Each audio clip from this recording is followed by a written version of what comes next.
मूल भेड़िया ने जेल में एक मानव शिशु को जन्म दिया। विक्टर ने देखते ही बिना हिचक मादा भेड़िया को गोली मार दी। इस अनोखे चमत्कार को देखते हुए उसके शरीर की हर कोशिका उसे इस बच्चे को खत्म करने की चेतावनी दे रही थी, लेकिन अंत में विक्टर ने अपने हाथ में बंदूक नीचे रख दी। इस दो प्रजातियों के मिश्रित बच्चे को पाल पोस कर बड़ा किया और उसका नाम लूसियन रखा। और इस बच्चे ने वाकई विक्टर के पालन पोषण का मान रखा। उसके पास मूल भेड़ियों में न होने वाली ताकत और एकाग्रता थी। यहाँ तक कि 4 पिशाचों के एक साथ हमले का सामना करने पर भी लूसियन आसानी से मुकाबला कर लेता था। कुछ ही पलों में उसने सभी को हरा दिया। यहाँ तक कि कोने से अचानक आए तीर को भी वो आसानी से पकड़ लेता था। रेक्टर इस नए प्रकार के भेड़िए के प्रदर्शन से बहुत संतुष्ट था, इसलिए उसने लूसियन के संक्रामक खून का उपयोग करके उसे गुलामों को काटने और बदलने के लिए मजबूर करने का फैसला किया, ताकि एक मजबूत अमर सेना बनाई जा सके, जो दिन में जंजीरों में बंद कर पिशाचों के घर की रखवाली करे और रात में गुलामों को मानव रूप में वापस लाया जाए। विशेष रूप से बनाए गए कॉलर पहनाकर काम करवाया जाए, ताकि वे दीवारें बनाते समय बदल कर भाग न सके। विक्टर को लगा कि इस तरीके से वो अपनी सत्ता को मजबूत कर लेगा, लेकिन जब से बाकी 2 बुजुर्ग गहरी नींद में चले गए, दशकों से पिशाचों ने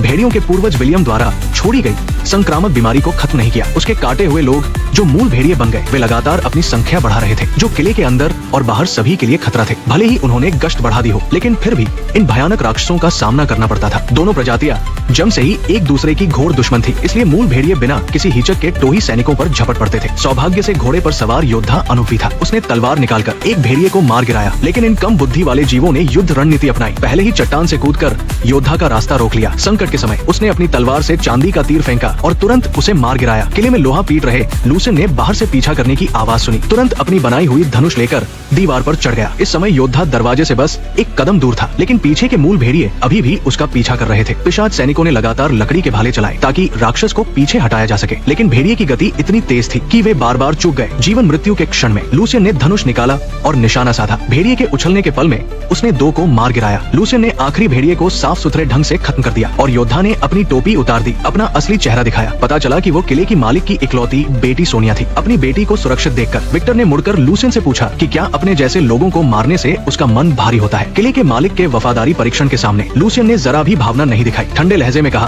कि उसने बस कुछ जंगली जानवरों को मारा है, लेकिन बोलते समय उसकी गर्म नजरें सोनिया पर टिकी रही। विक्टर को कुछ असामान्य दिखा। उसने तुरंत लूसियन को उसकी गुलाम की हैसियत याद दिलाई और भेड़ियों की लाशों को ठिकाने लगाने को कहा। मूल भेड़ियों को आग में धीरे धीरे मानव रूप में बदलते देख लूसियन का चेहरा जटिल भावनाओं से भरा था। शायद उसे अपने समुदाय की इन सालों की तकलीफें याद आ गई। हालांकि भेड़िए पिशाच परिवार की रक्षा के लिए जी जान से मेहनत करते थे, लेकिन उनकी स्थिति और सम्मान में जरा भी सुधार नहीं हुआ। न केवल दिन रात निगरानी में दीवारें मजबूत करने को मजबूर किया जाता, जरा सी चूक पर उन्हें बेरमी से कोड़े मारे जाते। लूसियन को छोड़कर जो विक्टर का पक्षपात पाकर बचाव करने की हिम्मत करता था। शायद कोई और होता तो निगरानी करने वाले के हाथों मर जाता। अपने लोगों की अंधेरी जेल जैसी जिंदगी देखकर लूसियन के मन में असहायता की भावना भर गई, क्योंकि वो भले ही तुलनात्मक रूप से आजाद लगता हो और उसे पिंजरे में न रखा जाता हो, लेकिन उसकी गर्दन पर अभी भी चांदी का कॉलर था। मूल रूप से उसकी गुलाम की हैसियत नहीं बदली थी। ये पक्का करने के बाद कि गश्ती सैनिक लोहार खाने से चले गए, लूसियन ने सावधानी से कमरे का नाला खोला और नीचे कूद गया। वो अंधेरी और नम गलियों से गुजरा, फिर खड़ी चट्टान पर चढ़ता रहा। जल्द ही वो एक लंबे समय से परित्यक्त चांदनी मंच पर पहुंचा और सोनिया पहले से ही